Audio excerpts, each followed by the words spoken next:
Hi hello welcome to social post. నేను మీ వాసవి ఆచార్య. మార్కెట్లో ప్రతిరోజు కొత్త ట్రెండ్, కొత్త టాపిక్స్, అలాగే రియల్ ఎస్టేట్లో కూడా చాలా మార్పులు వస్తూ ఉంటాయి. ఆ మార్పుల గురించి తెలుసుకోవాలి అని అంటే ఒక రియల్ ఎస్టేట్ ఎక్స్పర్ట్ కావాలి. ఈరోజు మనతో శ్రవణ్ వర్మ గారు ఉన్నారు. సార్ని అడిగి ట్రెండింగ్ టాపిక్స్ ఏంటో తెలుసుకుందాం. Good morning sir. Good morning అండి. ఎలా ఉన్నారు? సూపర్, మీరు ఎలా ఉన్నారు? నేను చాలా బాగున్నాను. సో హైదరాబాద్ రియల్ ఎస్టేట్ అంటే ఎవ్రీడే ఏదో ఒకటి వస్తూనే ఉంటుంది. సో నియోపోలిస్ ఆప్షన్ గురించి మీ అభిప్రాయం ఏంటి సార్? సో నియోపోలిస్లో ఇది ఆల్రెడీ సెకండ్ ఆప్షన్ అండి. సో అప్పుడు బీఆర్ఎస్ గవర్నమెంట్ ఉన్నప్పుడు 100 కోట్లకి ఎకరం పలికినప్పుడే చాలామంది ఆశ్చర్యపోయారు. రియల్ ఎస్టేట్లో ఇంతగా మార్కెట్ ఉందా అనేది అప్పుడు క్వశ్చన్ ఉండే అందరికీ. అది మళ్ళీ ఇప్పుడు కాంగ్రెస్ గవర్నమెంట్ వచ్చిన తర్వాత 148 క్రోర్స్ నుంచి 151 క్రోర్స్ మధ్యలో పలికిందంటే ఇదొక డైరెక్షన్, అంటే new direction for Hyderabad. Real estate ఎంత పుంజుకుంటుంది అనేది ఒక్కసారి అందరూ అర్థం చేసుకోవాలి. అంటే రియల్ ఎస్టేట్ పుంజుకోవడానికి రకరకాల కారణాలు ఉంటాయండి. అంటే ఒక ఆక్షనే కాదు. ఆక్షన్ ఎందుకు అంత పలుకుతుందంటే, ఒకప్పుడు భూముల ధరలు అంటే చాలా తక్కువగా ఉండే.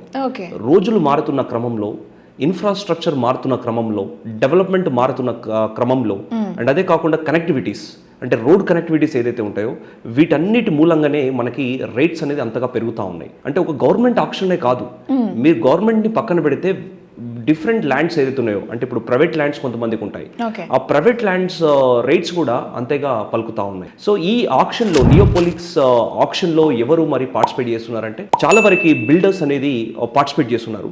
ఇందులో విన్ అయిన వాళ్ళు ఎవరంటే వజ్రం అండ్ ఎంఎస్ఎన్ రియాలిటీ. సో వీళ్ళు అందులో బిడ్ విన్ అయ్యారు. అంటే ఒకప్పుడు మనకి రాయదుర్గం దగ్గర కూడా ఆప్షన్ జరిగిందండి.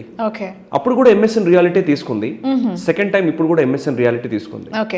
అంటే దీన్ని బట్టి ఇప్పుడే వీళ్ళు ఇంతకీ కొంటే రేపటి రోజులలో వీళ్ళు ఒక స్కై స్కేపర్స్ కనుక కట్టి ఉంటే ఆ బిల్డింగ్స్ లో మినిమం ఎస్ఎఫ్టీ అనేది 16,500 అండ్ అబోవ్ ఉంటుందండి.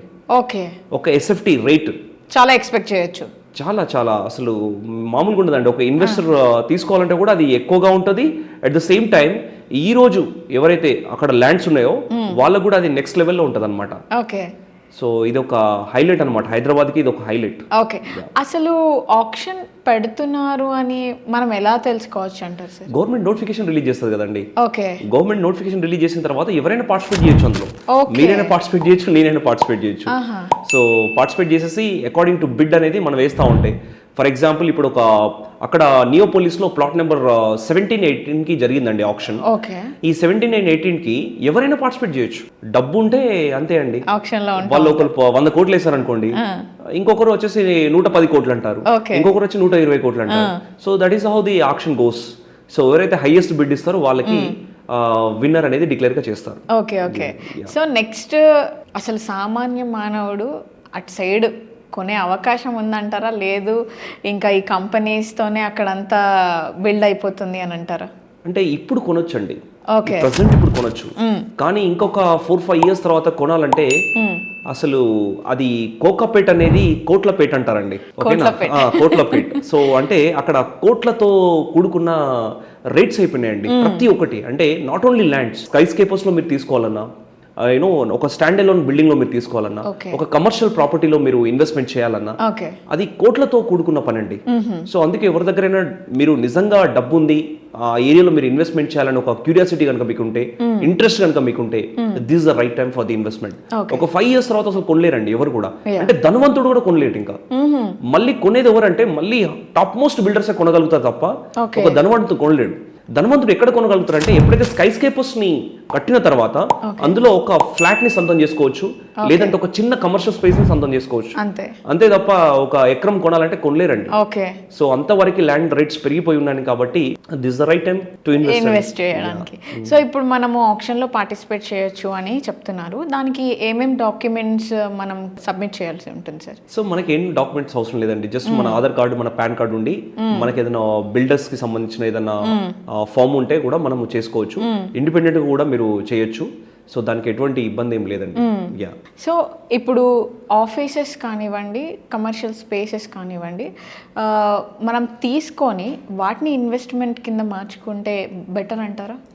తీసుకోవచ్చు. కొంతమంది ఏంటి అంటే ఈ ఫ్లాట్స్ కానివ్వండి, ప్లాట్స్ కానివ్వండి తీసుకొని విసిగిపోయి ఉంటారు. లేదు అని అంటే ఇది ఒక ఆప్షన్ అని చెప్పేసి చూస్తూ ఉంటారు.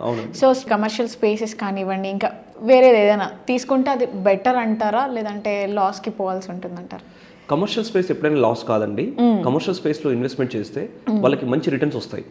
Returns in the kind of అంటే రెంటల్ రూపంలో ఎక్కువగా వస్తుంది. ఇప్పుడు ఒక రెసిడెన్షియల్ ఫ్లాట్ ఉందనుకోండి, రెసిడెన్షియల్ ఫ్లాట్లో 1 లక్ష రూపాయలు వస్తే కమర్షియల్ ప్రాపర్టీ కనుక తీసుకుంటే అక్కడ అది 2 లక్షల నుంచి 3 లక్షలు రావచ్చు, 3 లక్షల నుంచి 4 లక్షలు కూడా రావచ్చు. అంటే based on the area. So ఇప్పుడు నియోపోలిస్ కోకాపేట్ ఏదైతే ఉందో అది రానున్న రోజుల్లో దాని రూపురేఖలు మొత్తం కూడా మారిపోతున్నాయి. అంటే కైండ్ ఆఫ్ ఇప్పుడు హైటెక్ సిటీ ఎలా అయితే మారిపోయిందో, ఈ రాయదుర్గ్ ఎలా అయితే మారిపోయిందో, సో అలానే నియోపోలిస్ కోకాపేట్ కూడా అలానే మారిపోతుంది. సో రేపటి రోజుల్లో కమర్షియల్ లో ఇన్వెస్ట్మెంట్ చేసిన వాళ్ళకి ఇది ఒక గోల్డెన్ ఆపర్చునిటీ ఇది. సో ప్రతి నెల వాళ్ళకి డబ్బులు కనబడుతూనే ఉంటాయి, లక్షలు లక్షలు కనబడతాయి అనమాట. సో అలాంటిది ఒక అద్భుతమైన ఆపర్చునిటీ. ఈ ఏరియాకి ఇంత ప్రైస్, ఈ ఏరియాకి ఇంత ప్రైస్ ఉండాలి అని చెప్పేసి జనరల్ గా ఎలా క్యాలిక్యులేట్ చేస్తారు అసలు వాటికి? అలా ఏముండదండి. సో ఈ ఏరియాకి ఆ ఏరియాకి ప్రైస్ డిసైడ్ చేసేది ఏ బాడీ కూడా లేదు ఈ రోజు వరకు. కానీ based on the development, based on the infrastructure, so based on the road connectivity, based on the employment opportunities, అక్కడ ఏమైతే ఇండస్ట్రీస్ ఉన్నాయి, సో వీటన్నిటి మూలంగానే మనకి రేట్స్ అనేది డిసైడ్ అవుతాయి తప్ప దీనికి ఎటువంటి ఒక స్పెషల్ బాడీ అనేది లేదు. ఎందుకంటే రియల్ ఎస్టేట్ లో ఎంఆర్పి ఉండదండి ఎప్పుడు కూడా. సో ఈ నిన్న ఉన్న రేట్ ఈ రోజు ఉండదు, ఈ రోజు ఉన్న రేట్ ఉండదు. సో ఎంఆర్పి అనేది ఎలా ఉంటది అంటే మాక్సిమం రిటైల్ ప్రైస్ అంటారు కదా, సో ఈ రేట్ కంటే ఎక్కువ అమ్మరాదు అనేది ఉంటది బేసికల్ గా. బట్ రియల్ ఎస్టేట్ అలా ఉండదు. So based on the development, based on the opportunity, opportunity ఎలా ఉందో ఆపర్చునిటీకి మన రేట్ ఎలా ఉంది, మన దగ్గర డబ్బులు ఉన్నాయా లేదా అనేది చూడాలి అంతే. ఒక్కొక్కసారి ఏమైందంటే ₹1,00,00,000 ఉన్న ప్రాపర్టీ కూడా 90 లక్షలు కూడా అమ్ముతారు. ఎందుకంటే ఆయనకు అవసరం ఉంది. కానీ ఒక్కొక్క ఓనర్ ఏం చేస్తాడు, ₹1,00,00,000 ఉన్నది కూడా ₹1,10,00,000 అమ్ముతాడు. ఎందుకంటే ఆయనకు అవసరం లేదు. సో ఇప్పుడు నాకు డబ్బులు ఉన్నాయి, ₹1,10,00,000 పెట్టి నేను కొంటాను. సో ఇక్కడ ఎంఆర్పీతో ఏమైనా ఉందా? సో ఎటువంటి బోర్డు అనేది డిసైడ్ చేయదు rate. So based on the development, based on the owners interest, and based on the buyers interest.